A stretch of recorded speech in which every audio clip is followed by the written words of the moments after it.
Be clear, there is going to be a mass deportation because we just finished a mass illegal immigration crisis on the border.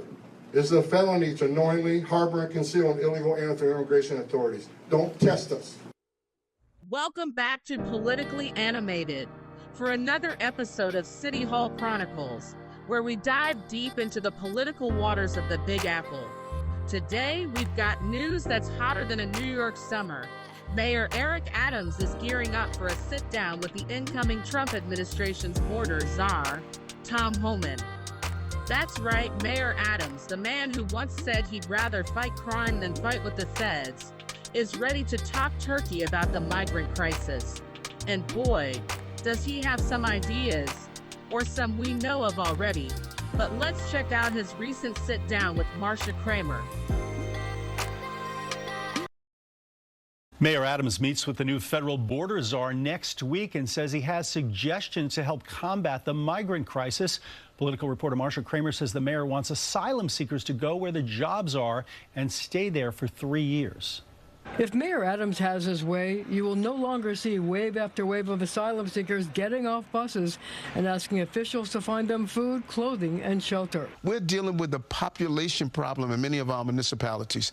Why aren't we telling the individuals we allow to come into the country, you're going to go where we need you, you're going to fill the jobs that we're looking for? The mayor says that's one of the key proposals he will make when he meets next week with Tom Homan, the new border czar picked by President-elect Trump. There's a way to turn this crisis into an opportunity. But basically what you want to tell them is we want you to go where we want you to go. If you want to come into the country, then why don't we have a symbiotic relationship where you're coming in where the country needs you? There's a laundry list of things the mayor will have to discuss with the border czar, including the fate of the shelter at Floyd Bennett Field, which is on federal land, whether the feds want to set up deportation centers in New York, and what level of cooperation federal immigration agents will get from city cops to deport dangerous people. The mayor said he would like to improve cooperation with the feds, but the city council is against it. So he is now having his lawyers explore the possibility of issuing an executive order to get around the council and change the sanctuary city laws. We're looking at ways that I could use my executive power to go after those dangerous, violent people. Marsha joining us here in studio. Marsha, you talked to the mayor obviously about politics, and there's something about a mayoral race where there's going to be a crowded field of Democratic candidates. What do you see as his strategy? Well, I asked him several questions. One, I asked him, I read a list of all the people who want to run against him, including Andrew Cuomo, Scott Stringer, Brad Lander. I asked him, first of all, if there's any of them that he was afraid of. Answer, absolutely not, no. But then I asked him if he thought, seeing as it's a crowded field, if he ever thought about the possibility of running as a Republican. Oh, wow. Because as his hero, Mike Bloomberg did, he ran as a Republican. Right. He said, absolutely not. He's going to run as a Democrat. I guess he feels he has a record that he wants to run on. And I also asked him if he'd run as an independent. He said no to that as well. All right. Well, let's see if he sticks with that. He's also facing federal charges while he's running. What kind of an effect on the campaign will that have? Well, it's having an effect on him, as a matter of fact. There was sort of an emotional moment where I asked him about it, and he said the one thing that he was really glad about, and he came, there were tears in his eyes when he said it, was he was really happy that his mother wasn't alive to see this. He called her Mommy, and I was really glad that Mommy wasn't alive to see it. But also the thing he talked about also was the fact how disappointed he was that people who have known him for decades have now turned against him, knowing the kind of person he is. And he talked about the fact that he, fought for rights, for justice for like 30 or 40 years. Sounds like a riveting interview. Marsha Kramer, thank you so much. And you can watch Marsha's entire interview with the mayor on The Point this Sunday, 11:30, right here on CBS News. Adams, I'm not here to war. I'm here to work. But if you think I'm going to let anyone mess with New York, you've got another thing coming. Adams is set to bring his A game, suggesting a plan where migrants are placed where they're needed most, like filling all those empty lifeguard chairs at our city beaches. Imagine, folks, no more swim at your own risk signs.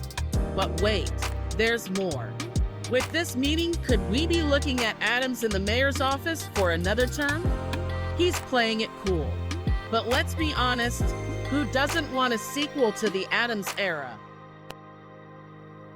I'm an American, and I'm going to continue to say that. So no matter what party I'm on or vote on, I'm going to push for the American values. Then Pix 11 political anchor Dan Manarino pressed Mayor Eric Adams about his current plan to seek another term in office as a Democrat. That is what I'm proposing to do. I've been a Democrat for many years, and I'm going to run for my re-election as a Democrat. But my focus is the American people and the people of New York City. And those who don't like it, they will cancel me. And I say, cancel me. I'm for America. Adams was immediately slammed by the many other candidates challenging him in next June's Democratic mayoral primary. The latest contender to enter the race is former State Assemblyman Michael Blake, who also used to be vice chair of the Democratic National Committee.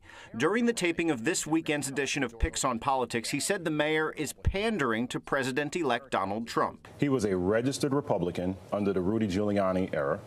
He has now stated that he would be a part of the American Party. The question is, are you a Democrat? Full stop. I am a Democrat. Eric Adams can't say that. And he's making it very clear. Eric Adams cares more about getting a pardon than helping the people. It's not completely unprecedented for a moderate Democrat to run as a Republican for mayor of New York City. Look no further than Michael Bloomberg. But the highest-ranking current Republican elected leader in New York, Council Minority Leader Joe Borelli, says there's been no formal conversation with Adams about switching party affiliation. He made a passive comment. And in passing, though, probably admitted what a lot of New Yorkers are thinking, that the Democratic Party has left the majority of New Yorkers behind. Our streets are more dangerous, our cost of living is higher, and our city is not doing as well as it could have been under different leadership. So, will this meeting be Adams' secret ingredient to win over voters for another term? Or will it be just another political appetizer? Tune in next week to find out. Remember to like, comment, and subscribe for more from City Hall Chronicles. And hey, if you've got an idea for the migrant crisis, drop it in the comments. Who knows? Mayor Adams might just read them.